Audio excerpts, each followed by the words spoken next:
একটি টুথব্রাশ দীর্ঘদিন ব্যবহার করার ফলে এই ব্রাশটি শুধু পুরনোই হয় না, এর কার্যকারিতাও দিন দিন কমে আসতে থাকে।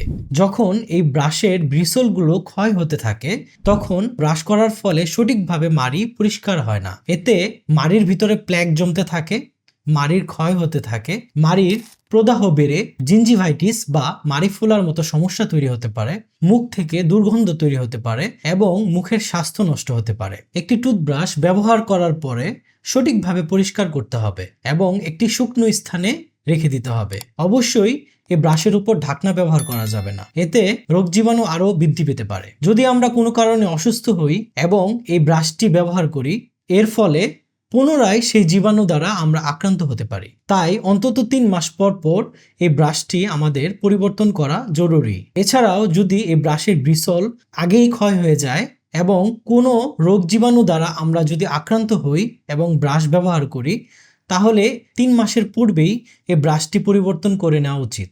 যদি আপনাদের এই ভিডিওগুলো ভালো লেগে থাকে এবং আপনাদের কোনো উপকারে এসে থাকে, তাহলে আমাদের চ্যানেলটি সাবস্ক্রাইব করবেন এবং আমাদের পাশে থাকবেন। আজকের মতো এ পর্যন্তই, ধন্যবাদ।